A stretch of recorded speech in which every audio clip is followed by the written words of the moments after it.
I want you to do something for me right Sure. now. Just check in with your body when I say this phrase. Executive function. Oof. Yeah. Even I feel a little tightness in my chest just hearing that. Right. It's a visceral thing. For most of us, executive function isn't just some, neurological term. It's a judgment. Hmm. It's the late tax return. It's that pile of laundry on the chair that you've moved maybe 3 times but still haven't folded. It's all the open browser tabs. It's that internal voice that just says, get it together. Exactly. We have this picture of the executive as like a tiny manager sitting behind our eyes. Right, with a clipboard. Totally. Okay. Clipboard a stopwatch, and he is just perpetually disappointed in you. He's screaming, prioritize, focus. Why are you looking at that bird outside the window when you have an email to write? That is the classic model, the brain as a CEO. Right. And if you're not producing, well, the CEO is failing. It's exhausting. It really is. It Yeah. feels like we're constantly trying to appease this tiny tyrant in our heads. But, and this is why I'm actually really excited, maybe a little nervous about today's deep dive, we're looking at a source that basically says, fire the manager. It goes even further than that, really. It suggests the manager was never even supposed to be there in the first place. Okay, so we are unpacking episode 523, Executive Functioning, a Different Definition, by Jaime Hoerricks, who's a PhD. And I have to say, I read this, and my first reaction was just relief. Yeah. Followed immediately by skepticism. Because Hoerricks proposes that we stop viewing our minds as a machine or a business and start viewing it as a season. A season. Yes, a season. Which, it sounds beautiful. It sounds lovely to say, oh, I'm not lazy, I'm just in my winter phase. Right. But we live in the real world. I have deadlines. My boss doesn't care if I'm in a winter phase. Right. So is this just poetry, or is there an actual framework here that we can use? That is the million-dollar question, isn't it? And I think to answer it, we have to look at why Hoerricks wrote this. It's not just a be kind to yourself fluff piece. It's a philosophical dismantling of how we perceive time itself and value. Okay. It's about moving from that boardroom in the skull to what Hoerricks calls a relational ecology. Relational ecology. Okay, let's start there. Because before we can get to the ecology, we have to evict the current tenet. The source describes executive function in this really specific, almost biting way. It does. Hoerricks writes that the phrase executive function arrived at the table like a guest who had overstayed their welcome. I think we all know that guest. Yeah. The dinner party is over, you're in your pajamas, and they're still talking about their crypto portfolio. Exactly. And Hoerricks asks, who invited them? And by what clock were they keeping time? And that question, by what clock, that's the key to this whole deep dive. Okay. It suggests our stress doesn't come from being broken or disorganized. It comes from using the wrong clock to measure our minds. So we're using a stopwatch to measure something that, doesn't run on seconds. Precisely. Hoerricks brings in this distinction that goes all the way back to ancient Greek philosophy, but the source frames it very creatively. It's the conflict between chronos and kairos. I've heard these terms before, but usually in a really academic context. Can you unpack them for someone who's, stuck in traffic right now, worrying about being 5 minutes late? Absolutely. So chronos is the time you're worrying about in that traffic jam. It's clock time. It's sequential, second by second, minute by minute. Okay. It's the time that can be measured or saved or wasted. In the text, Hoerricks calls chronos the shadow. It's the manager with the clipboard. Got it. So Chronos is the 9:00 a.m. meeting. It's the train schedule. The train leaves at 9:00, and if you get there at 9:01, you missed it. It doesn't care how you feel. Correct. Chronos is rigid. But then there's kairos. Hoerricks calls this the quieter companion. Kairos isn't quantitative, it's qualitative. It's the right time. The right time. The moment when something just happens. Give me a concrete example, Yeah. because quality time sounds a little abstract. Okay, think about a dinner party with your closest friends. Chronos says the party starts at 7 p.m. But kairos is that moment, maybe around 9:30, when everyone is laughing so hard, the food's all gone, the conversation is just flowing perfectly. And no one is looking at their phone. Nobody is looking at their watch. You're not measuring that experience in minutes, you're measuring it in connection. That feeling, that is kairos. Okay, I get that. But here's my pushback. We can't live at a dinner party forever. We have to catch the train. If I operate purely on, vibes, I'm going to get fired. And Hoerricks anticipates that. The source is not saying burn the clocks. Right. The text says the goal is to position executive function beside its shadow. We need to stop letting Chronos the shadow be the CEO. It should just be a tool. The problem is we've let the tool become the master. We're so obsessed with tallying minutes. Yes, that we miss the relational ecology. We're trying to optimize the dinner party instead of just enjoying it. Exactly. We're trying to manage the moment instead of inhabit it. And this leads to the next big concept in the source, which is about how our brains actually process the world. Hoerricks talks about gestalt processing. Now, gestalt is usually something I associate with psychology, the idea that the whole is different from the sum of its parts. But Hoerricks uses this very lush, nature-based imagery. The text describes it as a meadow where meaning arrives whole before it learns its parts. And this is a direct challenge to how we are taught to be productive. Think about your to-do list. What is it? It's a list of parts. It's a list of parts. Send email. Buy milk. Call mom.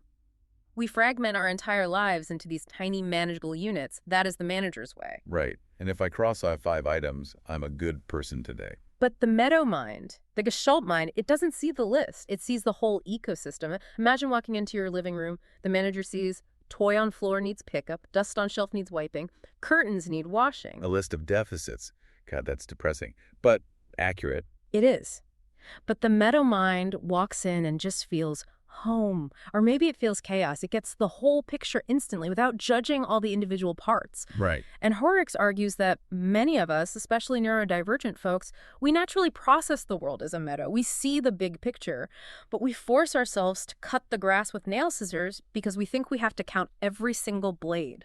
Meaning arrives whole before it learns its parts. Yeah. That's actually a really validating way to look at it. Sometimes I know the answer to a problem at work, but I can't explain how I got there yet. Yes. I just see the solution. And standard executive function demands I show my work step by step, and it actually slows me down. Exactly. You're trying to force a meta insight into a spreadsheet format. And Hoerricks says this friction, it requires ecological care. You can't fix an ecology with a wrench. You need relational soil rooted in kairos. Which brings us to the damage we do when we try to use the wrench. The source gets pretty dark here. It talks about the harm of the timer. It does. It mentions schools that forget celebration because they're so focused on the bell. But there's a specific term Hoerricks uses that we really need to unpack. Witiko. Witiko. I've seen this term used in indigenous studies. It's often described as a cannibal spirit or a virus of selfishness. How is Hoerricks applying it to executive function? In this context, Witiko is the ultimate scarcity mindset, but specifically about time. It's the fear of sharing time. It's the belief that time is a possession that is constantly being stolen from you. Oh, wow. That hits home. You know that feeling when a coworker comes to your desk to chat, just to be friendly, and internally you're screaming, "You are stealing my production units." That feeling is Wetiko. It turns human connection into a transaction where you are the loser. Hoerricks writes about workplaces ruled by Wetiko's fear of sharing time. It's a sickness that says efficiency is more important than humanity. And it isolates us. If I view you as a thief of my time, I can't relate to you. I can't have that relational ecology. Precisely. And the antidote Hoerricks offers is to look for the ordinary possibilities where this virus hasn't taken hold. The text mentions commons where so-called deficits fade, classrooms that feel like tide pools. I love that tide pool image. Right. Because in tide pool, there's no waste. Right. In a tide pool, a crab isn't wasting time by sitting under a rock. The water isn't unproductive when it goes out. Everything has a role. There's no deficit. There is no deficit. There is just the system, Hoerricks is saying. What if your brain is a tide pool? What if your daydreaming isn't a bug, but a necessary part of the ecosystem? That requires a massive shift in trust, though. You have to trust that the tide will come back in. You have to trust the work will get done, even if you aren't whipping yourself with a stopwatch. And that trust is hard when society tells you the opposite. Which leads us to, I would argue, the most radical part of the text. Hoerricks brings in the concept of queer time. Yeah, let's talk about this. For some listeners, queer time might sound like a specific cultural reference, but in academic theory, it has a much broader meaning about timelines, right? Yeah. Yes. When the source speaks of time in a queer register, it's referring to stepping outside the normative timeline. Think about the sort of standard American script. Okay. You graduate at 22, you get a job, you get married at 28, buy a house at 30, retire at 65. That is a linear chronos timeline. It's a conveyor belt.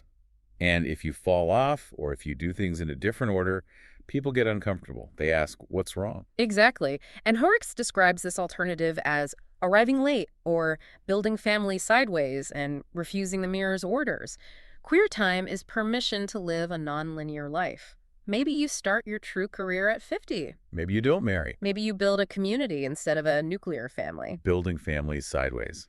Like that. It implies expansion rather than just climbing some ladder. And in the context of executive function, it means maybe you don't process your day in a straight line, 9 to 5. Maybe you work best in bursts at midnight. Or maybe you need 3 hours of staring at a wall before you can write one brilliant paragraph. Yes. The manager says that's failure. Queer Time says that's just your rhythm.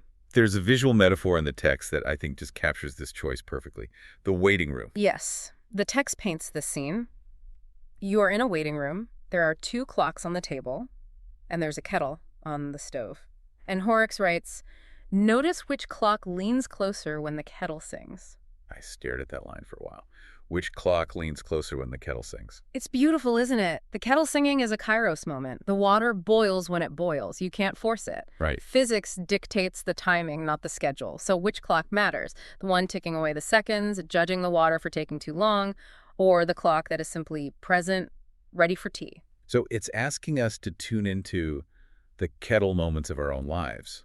Our bodies, our energy levels, our actual output, rather than the artificial timeline we have imposed on top of it. It's the invitation to map your own time, to listen for the hour that brightens the body. The hour that brightens the body. I'll be honest, most hours of my workday do the opposite. They tighten the body. They hunch the shoulders. Which is a sign that you are deep in chronos, deep in the domain of the manager. If we go back to the central thesis, the mind is not a manager. It is a season. So let's bring this down to the pavement. I'm a listener. I've heard all this. I love the idea of the meadow and the tide pool. But tomorrow morning, I have to wake up and deal with a chaotic inbox. Yeah. How do I apply this? Do I just tell my emails to wait for autumn? Well, maybe not out loud, but think about the internal monologue.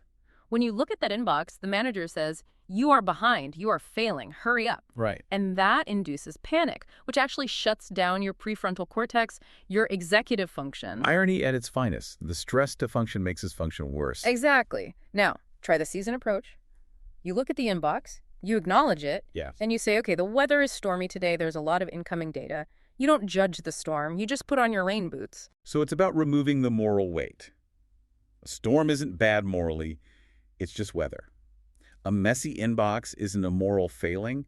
It's just volume. Yes. And if you're having a low-energy day, a winter day, you don't scream at yourself to bloom. You accept that you're in maintenance mode. You do the bare minimum, you conserve energy, and you trust that spring, the high-energy productive phase, will return. And it always does. It always does. That trust is the hardest part.